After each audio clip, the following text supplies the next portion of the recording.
노아가 600세 되던 해 둘째 11의 날에 6월 17일이죠. 드디어 하나님 말씀하신 홍수가 시작이 되었습니다. 40주야 비가 땅에 쏟아졌죠. 하늘의 창문들이 열렸다라고 했고 큰 기쁨의 샘들이 터졌다라고 했습니다. 위와 아래에서 다 물들이 쏟아졌고 그렇게 40주야를 쉬지 않고 비가 땅에 퍼부었죠. 그래서 물이 많아져서 방주가 땅에 떠올랐고 그리고 천하의 높은 산이 다 물에 잠겼습니다. 창세기에서 이렇게 600세 노아 600세 되던 해 둘째 달 12일이라고 날짜가 구체적으로 명시된 것은 여기가 처음이에요. 노아의 홍수가 허구적인 날이 아니고 분명한 역사적인 날이며 또 굉장히 중요한 의미가 있다는 것을 구체적인 날짜의 명기로 성경은 우리에게 가르치고 있죠. 여하튼 노아의 8 식구와 그리고 하나님께서 방주 안으로 들어오게 하신 모든 짐승들 외에는 방주 밖에 있는 땅에 있는 모든 코에 호흡이 있는 생물들은 홍수로 말미암아 다 죽게 됩니다. 이런 식으로 물이 150일 동안 땅에 창일해 있었습니다. 여기서 한 가지 우리가 좀 생각을 해야 될 것은 방주 안의 상태예요. 방주 바깥에 있는 것은 다 죽어갔습니다. 방주 안에 노아 8 식구와 또 하나님이 들여보내신 정결한 짐승 7 상씩 또 부정한 짐승 2 상씩 그렇게 다 들어와 있었는데요. 그러니까 방주 안에 엄청난 규모의 동물원이 있었던 거죠. 요즘 우리 동물원식으로 우리를 치고 창살을 치고 그런 동물원이 아니에요. 그냥 삼총으로 된 구체적인 넓이와 길이와 높이가 있는 다른 것은 아무것도 성경에 기록되지 않았습니다. 큰 직사각형의 삼청 규모의 엄청난 방주 안에 그냥 짐승들이 들어간 거예요. 노아 8 식구와 짐승들이 함께 뒤섞여서 방주 안에서 살고 있습니다. 그렇게 살은 날짜가 한 1년가량 돼요. 근데 야생의 짐승들이 순한 짐승들과 함께 있고 노아 8 식구와 함께 있습니다. 사자하고 어린 양이 함께 있어요. 독사들이 있어요. 어떻게 살아갈 수 있는 것입니까? 서로 잡아먹고 물어뜯고 그렇지 않고 1년 동안 잘 살았거든요. 학자들이 많은 설명을 합니다. 그러나 가장 유력한 것은 그 방주 안에 특별한 하나님의 임재와 특별한 하나님의 은혜가 있어서 야생 짐승들에게 있는 야생의 기질들이 제어되었다는 거예요. 말하자면 최초의 에덴 동산으로 방주 안이 돌아간 거죠. 하나님의 은혜로. 독사의 독이 제어되고 사자들의 야성이 제어되고 억제되고 그래서 어린 양과 사자들이 방주 안에서 함께 뛰어오는 거예요. 어린이가 독사 곁에 갔는데 물지 않는 거죠. 이사야서에서 말하는 하나님 나라의 묘사 그게 방주 안에서 이루어지고 있는 것입니다. 완전한 화평입니다. 좁은 그 방주 안이지만 방주 밖에들은요 넓은 온 지구가 샬롬이 없이 하나님의 심판의 홍수 가운데 다 죽어갔지만 방주 안에는요 넓은 세상과 비교해서는 좁기가 한이 없지만 그러나 그 속에서 하나님의 은혜가 만들어내고 있는 샬롬의 나라가 어린 양과 사자가 함께 뛰놀고 독사굴에 어린아이가 손을 넣어도 굴은 아니지만 물지 않는 야생이 제어되고 하나님의 샬롬이 넘치는 방주 안 상상해 보십시오. 또 다른 에덴 동산이고 또 다른 천국이죠. 하나님의 은혜가 방주 안을 그렇게 만들어 버렸습니다. 야생의 기질을 제어하고 하나님의 샬롬을 누리게 하는 것. 하나님이 함께 계실 때 일어났던 방주 안의 또 다른 기적이었습니다. 주 안에 사랑하는 여러분, 야생의 기질은 동물들과 짐승들에게만 있는 것이 아닙니다. 타락한 이후에 모든 인간에게도 야생의 기질이 생겼어요. 우리 안에 독이 있습니다. 부패한 본성이 있고요. 사나운 기질들이 있어요. 사람들이 다 이 야생의 기질을, 습성을, 본성을 가지고 있습니다. 저와 여러분들에게는 사납고 강포한 기질들이 다 있죠. 근데 우리 안에 하나님의 은혜가 임하면 하나님께서 우리의 마음을 지배하시고 통치하시고 성령의 은혜로 다스리시면 그 무서운 야생의 기질이 제어됩니다. 그리고 독한 기질들이 순화되고 사라지죠. 하나님의 은혜를 받기 전에는, 그리고 하나님의 통치가 우리의 영혼 가운데 임하기 전에는 우리는 어떤 경우에서든지 폭발할 때 눈에 도끼가 있습니다. 사람들이 폭발하면, 분노로 폭발하면 정상 때와는 다르지 않습니까? 오늘 제가 잠시 메이저리거 그 뭐라고 하죠? 그 막 싸우는 거죠. 투수가 빈볼을 던지면 양팀의 선수들, 감독들이 다 나와가지고 험악한 분위기를 하면서 막 몸싸움을 하고 때로는 막 펀치를 날리고 그러거든요. 그 동영상을 하나 봤는데 이 얼굴들이 보통 때의 얼굴이 아니에요. 야생의 기질들이 다 살아나면서 벌쩍 뛰면서 펀치를 날리고.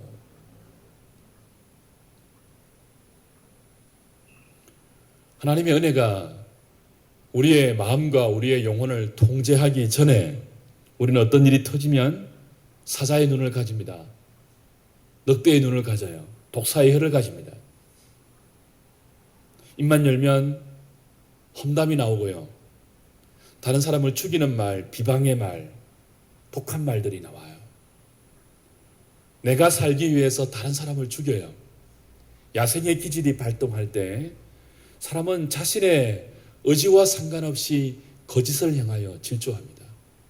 자기가 살기 위해서 거짓을 유포해요.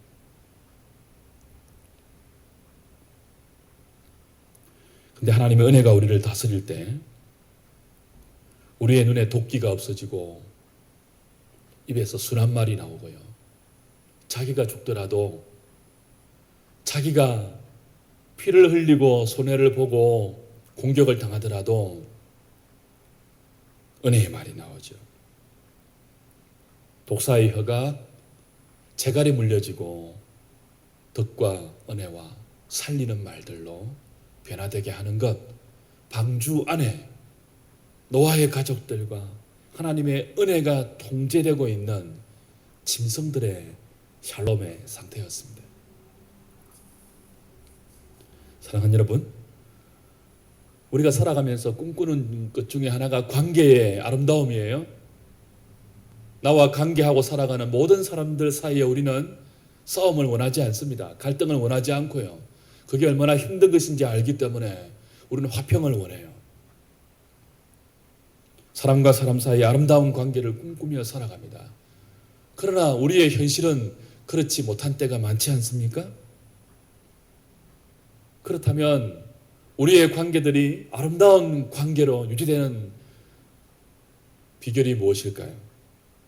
밥만 자주 먹는다고 사람들의 관계가 좋아지는 것 아닙니다. 하나님의 은혜가 있어야 됩니다. 서로서로에게 하나님의 은혜가 있어야 돼요. 하나님의 은혜가 없으면 잘 지내려고 모여서 함께 밥을 먹는데 폭발하면서 상을 뒤엎습니다. 잘 지내보자고 밥을 먹는데 하나님의 은혜가 없을 때는요, 한마디 말로 폭발이 되고 상이 엎어지는 거죠.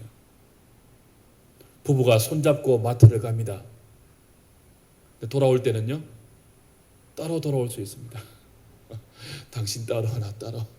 갈 때는 손잡고 사이좋게 갔는데 올 때는요, 하나님의 은혜가 우리의 마음에 없을 때는 적은 것 하나로 서로 마음이 상하고, 당신 없으면 못 산다인데 당신 때문에 죽겠다고 하면서 집으로 함께 돌아오지 못해요. 근데 노아의 방주 안에 하나님의 은혜가 가득했을 때 야생동물들과 노아의 식구들이 함께 어울려 살았어요. 사자에게 먹이를 주러 갈 때도 어르렁거리지 않습니다. 놀라운 화평과 놀라운 샬롬이 우리 안에 있는 야성의 기질을 제어하고 서로 하나 되어 살게 하는 하나님의 은혜로 방주 안에 그 기적이, 그 하나님 나라의 한 그 단편이 방주 안에서 실현되고 있었던 것이죠. 오늘 저와 여러분들의 가정에, 우리 공동체 안에, 우리의 관계 속에 이런 주의 축복이 있기를 바랍니다. 야생의 기질이 제어되는, 서로가 서로를 안고 화평의 나라로 가는 이 방주 안의 은혜가 있기를 이 저녁에 좀 기도하면 좋겠습니다. 두 번째 본문이 우리에게 말하는 교훈이 뭡니까? 홍수의 엄청난 실체이죠. 하늘 위에 물들이 다 쏟아졌다고 했습니다. 땅의 깊은 샘들이 터졌다고 했어요. 하늘 아래와 땅 아래의 모든 물들이 다 쏟아져 나와 40일 동안 모든 천하가 물에 다 잠겼습니다. 하늘 위의 물과 땅 아래의 물만 쏟아져 나오고 터진 것이 아니고 땅은 꺼졌습니다. 20절에 보니까 물이 불어서 15규빗이 늘어났다고 했죠. 그 결과로 천하의 높은 산들이 다 물에 잠겼다고 했어요. 우리 지난 주일날 보았다시피 15규빗은 7m 정도예요. 한 규빗이 43점 몇 센치 정도 되니까요, 15규빗이면 그렇게 높지 않아요. 7m 정도로 물이 불어난 거예요. 근데 이 정도의 높이로 천하의 높은 산들이 다 담기진 않아요. 그러니까 노아 홍수 때 하늘에 있는 물만 쏟아지고 땅 아래에 있는 물만 터져 나온 것이 아니고 지각의 변동이 일어나 땅이 꺼진 것을 알 수 있습니다. 땅이 가라앉은 거죠. 그래서 모든 높은 산들이 다 물에 잠기게 되었습니다. 여기서 우리가 분명히 기억해야 할 것이 뭡니까? 하늘을 붙들고 있고 땅을 붙들고 있고 산을 바치고 있고 땅이 땅되게 기둥을 바치고 있는 것이 뭐냐 하는 것이에요. 단순한 자연의 법칙, 그것이 우주 만물을 유지하는 것이 아닙니다. 비행기를 타고 가보면 뭐가 보여요? 구름이 보이죠. 구름이. 그 구름은 다 뭘 머금고 있는 거예요? 수분을 머금고 있는, 사실은 물 덩어리들이죠. 여러분, 하늘에 물을 저장하고 있는 것이 뭡니까? 그래서 물을 대류시키는 것이 뭐예요? 단순한 자연의 법칙이 아니죠. 하나님의 능력이 그렇게 합니다. 노아 홍수 때 그 구름을 붙들고 있는 하나님의 능력이, 그 말씀의 기운이 그 구름을 풀어놓으니까 천하에 있는 모든 하늘 위의 물들이 쏟아졌어요. 산을 떠받치고 있는 것, 땅을 떠받치고 있는 것, 그건 단순한 지각이 아니에요. 하나님의 능력의 말씀이, 천지를 말씀으로 지으신 그 하나님의 말씀의 능력이 창조만 하고 끝난 것이 아니고 당신이 창조하신 모든 피조 세계를 오늘도 말씀의 능력으로 유지하고 보존하고 통치하고 계세요. 그걸 신학적으로 섭리라고 그러죠. 근데 하나님께서 그 떠받들고 있는 지각의 기운을 놓아버리니까 땅이 가라앉아 버린 거죠. 온 천하의 높은 산들이 다 물에 잠기는 하나님의 심판의 역사가 임한 것입니다. 사랑하는 여러분, 오늘 저와 여러분들의 삶을 유지시키고 우리의 가정을 지탱시키고 우리의 생명이 보존되는 것은 단순한 육체의 법칙 정도가 아니에요. 무엇이 그렇게 합니까? 하나님의 능력이 온 우주에 있는 만사 만물을 붙들고 있으며 그 땅 위에 살아가는 모든 생명이 있는 존재들을 하나님의 기운이 붙들고 있는 거예요. 제가 오늘 예배 마치고 기도회 마치고 이제 동아대 병원으로 가야 됩니다. 우리 최송욱 강도사, 우리 전에 우리 교회 나왔던 배영수 집사가 어제 돌아가셨어요. 아침에 전화가 와서 이제 가봐야 되는데, 그분이 제가 강의하는 신학교에 원래 1학년으로 들어오셨어요. 근데 이야기를 듣기는 저녁에 수업 듣다가 그냥 픽 쓰러져서 돌아가셨다는 거예요. 뇌출혈로. 건강하시던 분이 발표하는 중에 쓰러지셨대요. 돌아가신 거죠. 사람의 생명은 그 호흡의 기운을 붙들고 있는 하나님의 손에 달려 있는 거예요. 하나님의 때가 되어서 하나님이 그 호흡의 기운을 거두어 가시면 어떤 장사를 할지라도 가야 됩니다. 어떤 부자라 할지라도, 어떤 권세 있는 자라 할지라도 호흡의 기운을 거두어 가시는 하나님의 능력에 한가할 수 없는 거죠. 우리는 하나님의 능력으로 이 땅에 왔다가 하나님이 부르시면 가야 하는 피조물이에요. 노아의 홍수는 그것을 분명히 우리에게 가르쳐 줍니다. 하늘을 붙들고 있는 분이 누구냐는 거죠. 땅을 떠받치고 있는 분이 누구냐는 거죠. 물을 주관하는 분이 누구냐는 거죠. 산을 조성하신 분이 누구냐는 거죠. 하나님의 말씀 한마디에 땅은 가라앉을 수 있고요. 하늘이 열릴 수 있습니다. 깊은 샘들이 다 터질 수 있어요. 천하에 호흡이 있는 모든 생명들이 하나님의 섭리에 의해서 한순간에 죽을 수 있고요.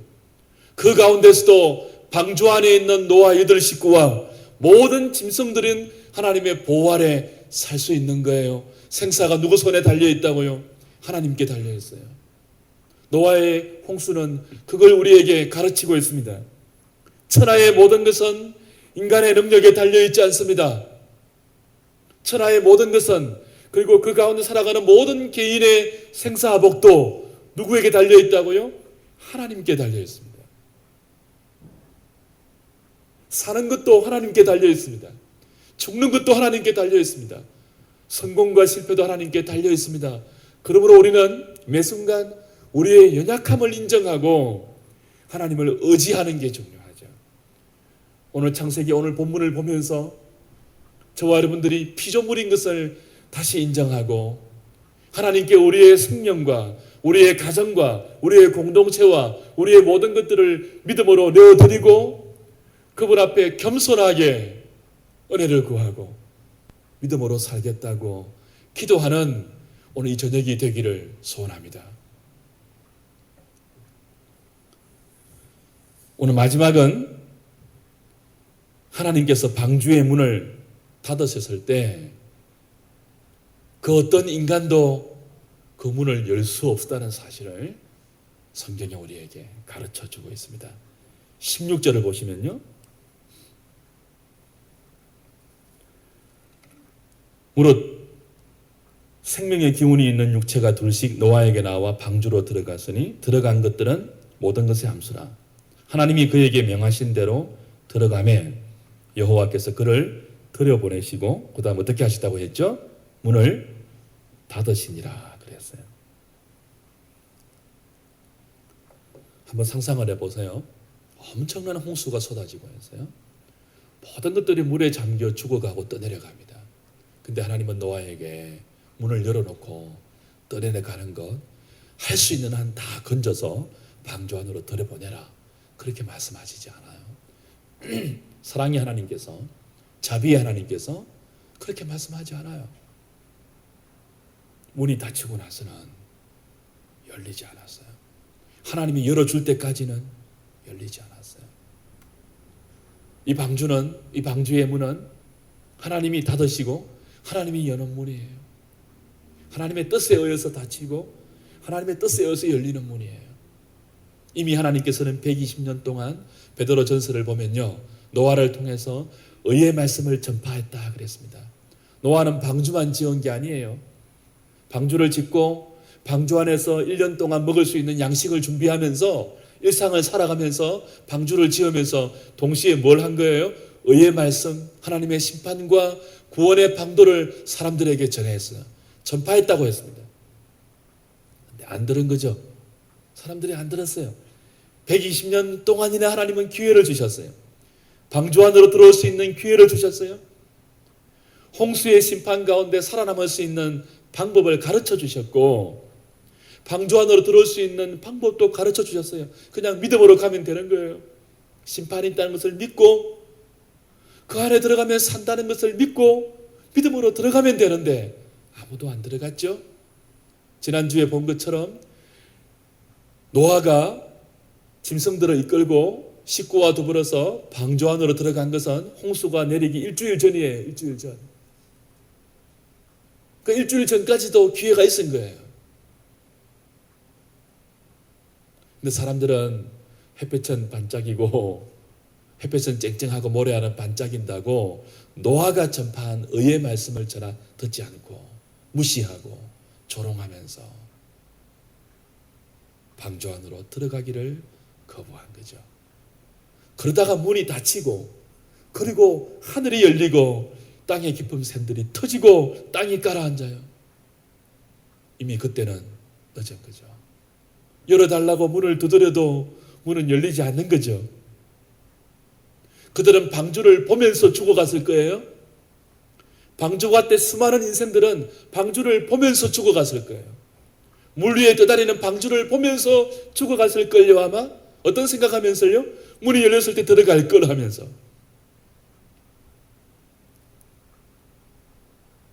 문이 열려있을 때 노아가 전했던 그 말을 조롱하지 말고 들을 걸. 그런 생각하면서 아마 물에 잠겨서 죽어가지 않았을까요? 그래서 그런 우스갯소리 있잖아요. 지옥 가면은 다 끌끌끌 한다고 그러죠. 진짜 그럴 걸. 문이 닫힌 후에는 후회가 소용이 없는 거죠. 주 안에 사랑하는 여러분, 구원은 문이 열려 있을 동안만입니다. 의의 말씀이 복음이 활동하고 있을 동안만 구원의 때예요. 하나님의 자비는 무한정한 자비가 아닙니다. 하나님의 은혜는 무기한적으로 지속되는 은혜가 아니에요. 정하신 때까지입니다. 베드로후서에 보면은 노아의 홍수 때 세상이 물로 심판당한 것처럼 마지막 날에는 불로 사람을 당할 것이다 말씀하고 있죠. 그러나 그때에도 사람들이 조롱한 것처럼 베드로 때에도 사람들이 일부러 하나님의 심판을 잊고 하나님의 심판을 전하는 복음의 말씀을 기롱한다고 말씀하고 있어요. 그때나 지금이나 세상은 동일해요. 의의 말씀을 믿지 않습니다. 문이 열려있는 그때 그 문 안으로 들어오라는 하나님의 구원과 하나님의 은혜와 생명 안으로 들어오라는 복음의 초청을 사람들은 무시합니다. 언젠가는 그 문이 닫힐 때가 있으며 한 번 닫힌 구원의 문은 다시는 열 수 없다는 사실을 인생들은 세상은 모르고 있죠. 그런데도 미련한 인생들은 방주 안에 들어가는 것을 우선순위로 생각하지 않습니다. 우습게 여기고 죽기 전에 한번 생각을 해보고 죽기 전에 한번 마음이 바뀌면 교회 다녀볼게 뭐 그렇게 말하는 사람들이 얼마나 많은지요. 사람들은 방주 안에 들어가는 것보다 출세하고 성공하고 돈 벌고 시집가고 장가가는 것을 먹고 마시고 즐기는 것을 더 중요하게 생각을 했습니다. 사람들은 구원받는 일을 언제나 마지막으로 미뤄둡니다. 그러나 오늘 성경이 우리에게 가르치는 것이 뭐예요? 구원이 가장 중요한 거예요. 우리 삶에서 가장 최고의 우선순위는 그리스도 안에 들어가는 거예요. 방주가 예표하고 있는 예수 그리스도 안으로 들어가는 것, 그것보다 소중한 일이 없으며 그것보다 중요한 가치가 없다는 거예요. 여러분, 세상이 다 끝장날 때에도 예수 그리스도 안에 있으면 안전합니다. 예수 그리스도는 우리의 도피처며 우리의 산성이며 우리의 피난처예요. 근데 사람들은 이 피난처이신 예수 그리스도에게 가는 것을 가장 무시하고 있다는 거죠.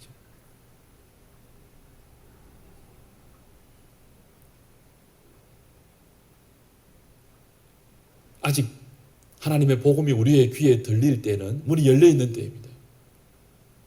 아직 내 발로 교회 나갈 수 있을 때는 문이 열려 있는 때예요. 사랑하는 여러분, 은혜의 때에, 구원의 때에 예수 그리스도를 우리 인생의 최고의 우선순위로 돌릴 수 있는 저와 여러분 될 수 있기를 바랍니다. 예수 안에 들어가야 됩니다. 문이 닫히면 다시는 못 들어가요. 하나님이 닫으신 문을 인간이 열 수도 없고요. 오늘 저와 여러분들의 삶을 그리스도 안에 있게 하십시다. 하나님의 은혜 안에 있게 하십시다. 세상은 우리로 하여금 하나님의 은혜 안에 들어가는 것보다 다른 많은 것들을 중요한 가치로 내세우면서 하나님의 백성들이, 교회 안에 있는 사람들이 하나님께로 가지 못하도록 방해해요. 이것이 더 중요하지 않느냐. 지금 고3인데 결혼을 앞두고 있는데 그렇게 말하면서, 그러나 그 무엇보다 중요한 게 뭐예요? 그리스도 안에 여러분이 들어가는 거예요. 그리스도 안에 말씀을 믿고 말씀을 붙들고 말씀 안으로 여러분의 삶을 몰아가는 것이 가장 중요해요. 천지가 불탈 때 여러분 무엇만이 여러분을 지킬 수 있다고요? 예수 그리스도를 믿는 믿음만이에요.